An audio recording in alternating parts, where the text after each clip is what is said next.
नमस्कार, आदाब, सत श्री अकाल। मैं मोहम्मद फिरोज और आप देख रहे हैं यस7 न्यूज। आज बड़हरिया विधानसभा 110 के उम्मीदवार अनीता आचार्य जी हमारे समक्ष हमारे साथ जुड़ी हुई हैं। ये जन सुराज से दावा कर रही हैं आने के लिए बड़हरिया विधानसभा में। क्या कुछ तैयारी है, किस तरह की तैयारी है, आइए उनसे बातें करते हैं। स्वागत है मैडम आपको हमारे चैनल पे। आपके चैनल के दर्शकों का शुभ स्वागत है और आपको शुभ आशीर्वाद है। मैडम, ऐसा है कि काफी लोग जन सुराज से दावा कर रहे हैं आने के लिए और हर व्यक्ति कह रहा है कि हमारा ये तरीका है, हमारा ये तरीका है, हमारा ये एजेंडा है। आपका क्या तरीका है? देखिए, एजेंडा तो मूल रूप से हमारा प्रशांत का है। प्रशांत बिहार बदलने का जो अभियान में लोगों को जुड़ रहे हैं, लोग जुड़ रहे हैं, लोगों को अच्छा लग रहा है। कई सालों से लोगों ने बहुत सारे नेताओं का, चाहे पार्टियों का शासन देखा है। उन लोगों के नज़रों में चाहे जितने भी बुद्धिजीवी हैं अधिकतर, वे विचार कर रहे हैं कि बिहार को अब एक नई दिशा मिलनी चाहिए और उस नई दिशा को दिखाने वाले प्रशांत आ गए हैं। मौका ऐसा आया है जिसमें लोग जुड़ रहे हैं। ये अभियान कुछ लोगों से चला था, आज करोड़ों में बना है। तो कहीं ना कहीं प्रशांत के विचार, प्रशांत की क्रियाकलाप लोगों को पसंद आ रहा है। हमेशा से गढ़ रहा है जदयू का, आरजेडी का ये बड़हरिया विधानसभा, और यहाँ पर नया चेहरा एक बन के, मतलब जिस तरह से आ रहे हैं प्रशांत किशोर जी पूरे बिहार बदलाव के लिए, और उस बदलाव में आप सम्मिलित होने जा रही हैं। तो आपको क्या लगता है कि किस तरह से आप इस बड़हरिया विधानसभा 110 को बदलिएगा? देखिए, हम लोग तो जुड़े हुए हैं। जब प्रशांत यहाँ आए थे तभी से 2.5 साल लगभग हो गए और अभी चुनाव आ गया है, इसलिए चुनाव में भी हम लोग बहुत पहले से एप्लीकेंट हैं और सब लोग देख रहे हैं कि कैसे कैसे हो रहा है। तो अभी हम लोगों का जो भी चुनाव का कार्यक्रम आप देख रहे हैं कि जो उनका निर्देश है वही कर रहे हैं। हाँ, व्यक्तिगत जहाँ तक छवि है तो व्यक्तिगत छवि में व्यक्ति का प्रभाव, एजुकेशन, बैकग्राउंड उसका फैमिली का, चाहे उसके क्रियाकलाप समाज में उसका क्या प्रभाव है। कहने का अर्थ है कि आप समाज में जा रहे हैं, खूब दौड़ रहे हैं, खूब घूम रहे हैं, लेकिन आपके प्रति लोगों का क्या है भाव, ये भी कहा जा सकता है। तो जिसको देखेंगे कि वो क्रियाशील है, प्रतिभावान है, उसका प्रभाव है समाज में, उसको टिकट क्लियर करेंगे। अच्छा, जैसे कि एक और चीज आ रहा है मार्केट में, अगर देखा जाए बड़हरिया विधानसभा में, कि हर इंसान एक मतलब अपना अपना छवि लेकर आ रहा है और नेता अपने आप को कहलाता है, और आप के आगे ऑलरेडी आचार्य लगा हुआ है, मेरी डिग्री है, और आप टीचर थी एक कहा जाए, और टीचर के होते हुए ये में राजनीतिक की तरफ रुख कैसे हुआ? राजनीति की तरफ बहुत पहले से रुख है। मैं 1997 से बीजेपी के विभिन्न पदों पर रही हूँ। नगर अध्यक्ष हुआ, प्रखंड अध्यक्ष हुआ, जिला का शिक्षक प्रकोष्ठ की प्रवक्ता रही हूँ। ऐसे राजनीति से जुड़ी हूँ। शिक्षा दे रही हूँ तो टीचर भी हूँ, लेकिन राजनीति पूरा अपना जॉब छोड़कर राजनीति नहीं की हूँ। जाहिर सी बात है। हाँ, कहा जाता है कि टीचर कभी रिटायर नहीं होते। तो अब हमें 2-3 साल बचा हुआ है नौकरी, और मैं अपने पारिवारिक जो जिम्मेवारी होती है एक औरत की, वो जिम्मेवारी मैं निभा चुकी हूँ। मेरे बाल बच्चे अपने पैरों पर खड़े हो गए हैं और लगता है कि मुझे कहीं ना कहीं ये चॉइस था। मेरा एक एनजीओ भी है, समाज सेवा हमारा थोड़ा शौक रहा है।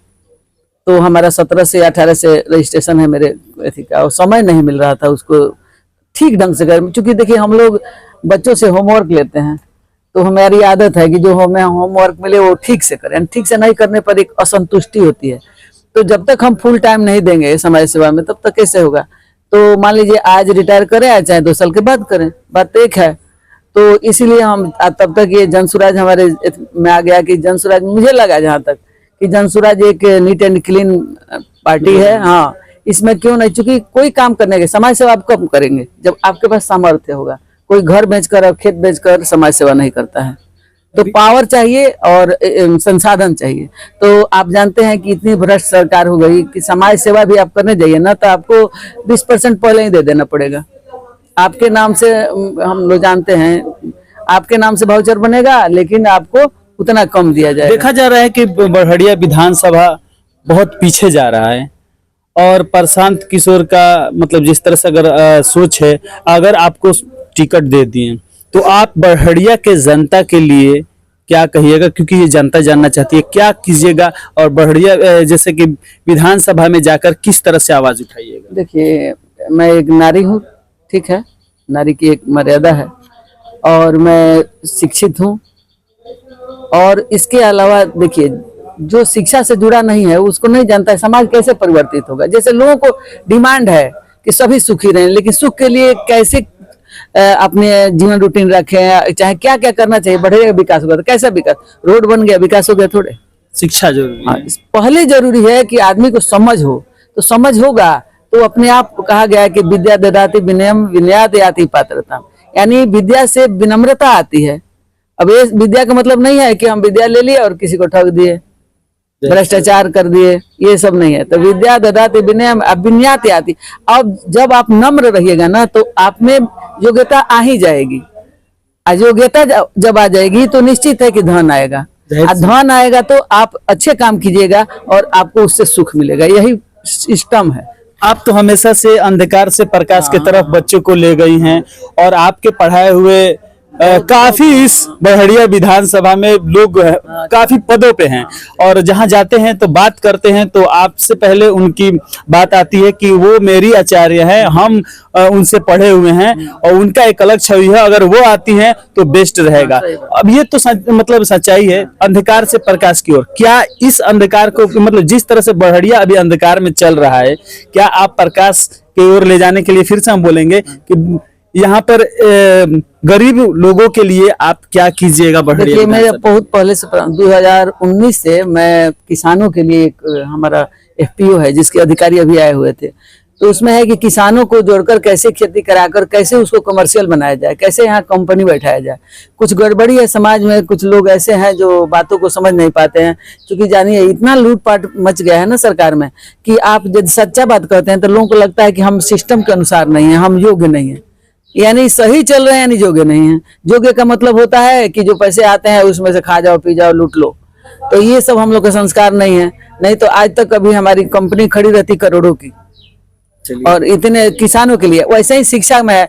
मान लीजिए कि घर का दीपक हमारे ससुर के द्वारा खोला गया है Barharia high school, high school. तो हाई स्कूल को अभी तक इतना अपग्रेड हुआ है तो +2 है। मेरी इच्छा है कि यहाँ अच्छे से इंस्टीट्यूट हो और हमारे यहाँ इस एरिया के बच्चे दूसरे जगह छपरा गोपालगंज पढ़ने नहीं जाए, यहाँ पढ़े। यहाँ वितरित विद्यालय है, गर्ल हाई स्कूल था, सब मटिया मेट है, कहीं कोई साधन नहीं है। सब शिक्षक रिटायर कर गए, उनको कुछ नहीं मिलता है। जो जमीन दिए किसान, उनका जमीन फंसा हुआ है, बिल्डिंग फंसा हुआ है, टूट रहा है फूटे। शिक्षा की स्थिति एकदम दयनीय है। बस नेता लोग वादा करते हैं, चूंकि नेता नहीं बने हैं तब तक वादा कीजिएगा, जब सिस्टम में जाइएगा तो वहां पूरा भ्रष्टाचार है, तो वहां आपका नहीं चलेगा, इसीलिए झूठे हो जाते हैं नेता। और यहाँ के तो लगभग नेता वैसे हैं जिनको शिक्षा से कोई मतलब नहीं है। चलिए, लास्ट मैसेज क्या दीजिएगा बड़हरिया की जनता को? बड़हरिया की जनता हम पर विश्वास करे और हमारे बैकग्राउंड, हमारी हिस्ट्री देखे, पता करे कि मैं अपने इतने दिन की लाइफ में क्या की हूँ, कितना सफल हूँ। यदि मैं सफल हूँ, मेरी सोच अच्छी है तो हमको सहायता करे, अन्यथा धन्यवाद जनता को। ठीक है, तो ये थे अनीता आचार्य जी, और आपको यह बता दें कि ये हमेशा अंधकार से प्रकाश की ओर इस बड़हरिया के बच्चों को लेकर गई हैं, और काफी पदों पे, अच्छे पदों पे हैं। और ऐसे हकीकत और ऐसे सच्चाई हम इनसे मिलकर लाते रहेंगे आपके समक्ष। तब तक के लिए दीजिए इजाजत, बने रहे हमारे साथ यस7 न्यूज के साथ। धन्यवाद।